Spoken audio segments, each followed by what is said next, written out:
Hello and welcome back to the channel. In life, sometimes people make poor decisions, and that's what we're going to be discussing today, because it would seem like Highguard did not have to pay for its infamous Game Award final slot. All that in today's video and more. Before we get started, if you could drop a like, comment, and subscribe, that would be fantastic. Now, without further ado, let's continue. Let's hit 500 subs. This article is by Paul Tassi on Forbes. There has been a lot of speculation that Highguard, the upcoming hero shooter game from Apex Legends and Titanfall veterans, must have paid big bucks for its final slot at the Game Awards. That made it the highest profile debut in the biggest game showcase of the year, and it backfired. The game reveal was poorly received, and it also ended the Game Award on a strange note, as that spot is usually reserved for a much anticipated game or a big surprise.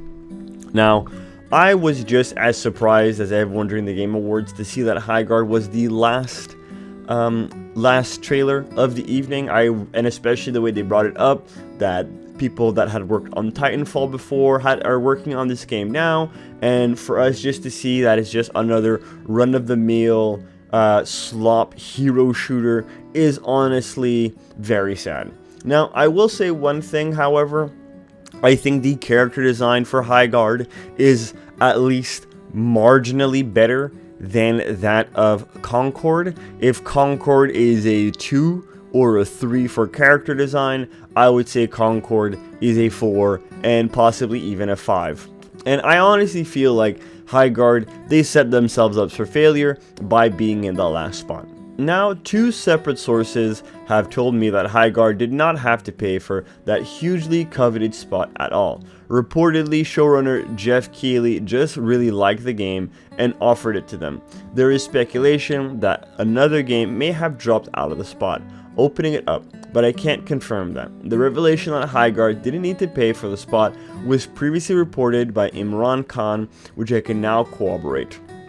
And I have to say, this was a terrible move by Geoff, because this shows favoritism for a type of game, possible studio, or a game genre. This is definitely gonna shake people's faith in the Game Awards, while the faith in the Game Awards isn't that high to begin with as of right now. And I just have to say, it's really not looking good for Geoff Keighley or for the Game Awards. Or Highguard for that matter. I've seen a lot of criticism of Geoff Keighley in the wakes of this news, which I don't think is warranted. There's talks of him sending a game out to die and screwing it over somehow. While clearly this was not ultimately a good decision by either party, if anything, it's just Keighley attempting to help games he liked. Hardly malicious. Ultimately, it was up to Highguard developers Wildlight to decide if they wanted to appear there, but obviously they believed in their game, and it would have been sort of crazy to turn that down. Now, I don't think Geoff Keighley was doing anything with malicious intent, but this is just another sign that these people that handle the Game Awards and these investors and executives are so disconnected from reality. Because if they had even one actual gamer, I'm talking about the guy with Cheeto Dust fingers and Mountain Dew t-shirt, if they had even one of those guys in the room, they would have immediately been told that having Highguard as the last trailer of the night, especially by announcing it as something that the developers of Titanfall had previously worked on, this is a terrible decision. If they were even slightly connected at the gaming world, they would have known it was a bad idea, which just goes to prove that these people have no idea what people want. And this is exactly why you should definitely not give your money to them, and always wait for reviews.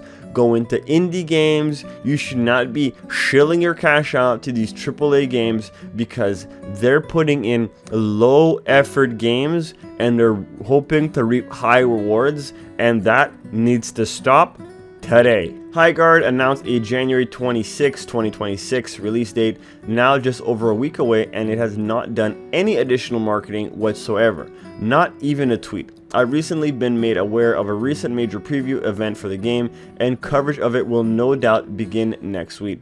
But starting your actual marketing campaign a week before release is a choice. particularly when you think you'd want to preview characters and modes and such, try and turn that initial sentiment around and better explain what the game actually is. I firmly believe the reason why we have not seen any marketing is because the game was received so incredibly poorly, and they're hoping that people are going to forget, that the outrage is going to die down, and then they can slowly start releasing highly edited clips of the game to give an appearance of something players would actually enjoy. That's going to be it for me today, guys. I know it's a bit of a shorter video today, but you know, sometimes videos are going to be a little bit shorter. I hope you guys enjoy what I had to say. If you did, let me know what you think in the comment section down below. While you're down there, don't forget to hit that like, share, and subscribe, because it puts a smile on my face. As always, thanks so much for watching, and I'll see you guys next time. Peace. Let's hit 500 subs.